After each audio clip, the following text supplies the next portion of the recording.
Hi. So இன்றைக்கி வந்து பார்த்திங்கன்னா நம்ம 9 கேரட் கோல்டை பற்றி தான் பேச போகிறோம். ஸோ 9 கேரட் கோல்டு வந்து பார்த்திங்கன்னா இதுக்கு முன்னாடி இருக்க வீடியோலேயே வந்து பார்த்திங்கன்னா அதை பற்றி நிறைய விஷயங்கள் சொல்லியிருக்கேன். ஸோ இப்போ வந்து பார்த்திங்கன்னா இந்த வீடியோவில் நான் எதை பற்றி பேச போகிறேன்னு வந்து பார்த்திங்கன்னா இந்த 9 கேரட் கோல்டை வந்து பார்த்திங்கன்னா நம்மளால் விற்க முடியுமா இல்லை அடகு வைக்க முடியுமா? ஏன்னா வந்து பார்த்திங்கன்னா இங்கே இந்தியாவில் வந்து பார்த்திங்கன்னா நிறைய பேர் வந்து பார்த்திங்கன்னா கோல்டை வந்து ஒரு இன்வெஸ்ட்மெண்ட்டாக தான் பார்க்குறாங்க.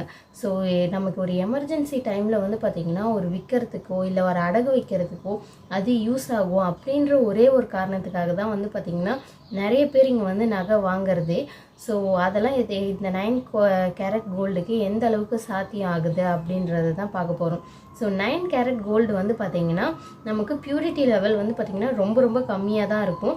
ஸோ ஏன்னா அது வந்து பார்த்திங்கன்னா அதிக அளவு காப்பர் வந்து கலக்கிறதுனால ஸோ பியூரிட்டி வந்து பார்த்திங்கன்னா 37.5% தான் இதோட பியூரிட்டியோட லெவலு. அடுத்த விஷயம் வந்து பார்த்திங்கன்னா இதுக்கு முன்னாடி வந்து 14 கேரட்டுக்கெலாம் அப்ரூவல் கொடுத்துருக்காங்க, 18 கேரட்டும் இருக்குது. அந்த 18 கேரட்டோ 14 கேரட்டோ பற்றி நம்ம இந்த அளவுக்கு பேசலை. ஏன் அப்படின்றது வந்து பார்த்திங்கன்னா இப்போ வந்து தங்கத்தோட விலை ஒரு கிராமுக்கு 10,000 தாண்டி போயிட்டுருக்கு.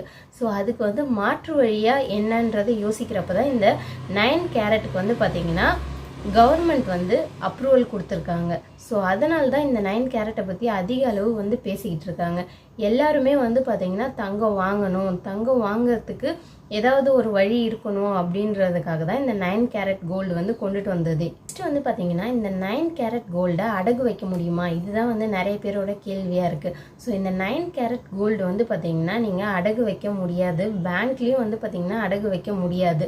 பேங்க்கில் வந்து பார்த்திங்கன்னா இப்போ ரீசெண்டாக தான் 18 கேரட்டுக்கே வந்து பார்த்திங்கன்னா அடகு வைக்கிறதுக்கு அப்ரூவல் கொடுத்துருக்காங்க. ஸோ அதனால் 18 கேரட் வரைக்கும் தான் வந்து பார்த்திங்கன்னா பேங்க்கில் நீங்கள் அடகு வைக்க முடியும். ஆனால் வந்து பார்த்திங்கன்னா நீங்கள் இந்த 9 கேரட் கோல்டை நீங்கள் விற்றுக்கலாம். இப்போ நீங்கள் நகை கடைக்கே எடுத்துகிட்டு போய் கொடுத்தீங்கனாலும் அன்னைக்கோட இந்த 9 கேரட்டோட ரேட் என்னவோ அந்த ரேட்டுக்கே வந்து பார்த்திங்கன்னா நீங்கள் எடுத்துகிட்டு போகிற நகையை வந்து எடுத்துப்பாங்க. ஆனால் அந்த நகைக்கு BIS ஹால்மார்க் முத்திரை கண்டிப்பாக இருக்கணும். அப்போ தான் வந்து பார்த்திங்கன்னா அதை வந்து ரீசேலாக எடுத்துப்பாங்க.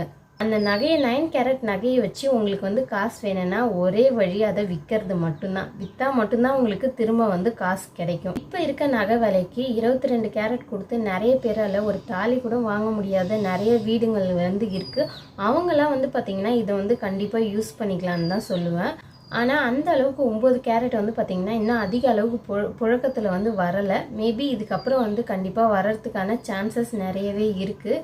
அது நம்ம வந்து எந்த அளவுக்கு அதை வாங்குகிறோம் அப்படின்றத பொறுத்து தான் இருக்குது. ஸோ இந்த 9 கேரட் கோல்டை பற்றி நீங்கள் என்ன நினைக்கிறீங்க அப்படின்றத கமெண்ட் பாக்ஸில் கமெண்ட் பண்ணுங்கள்.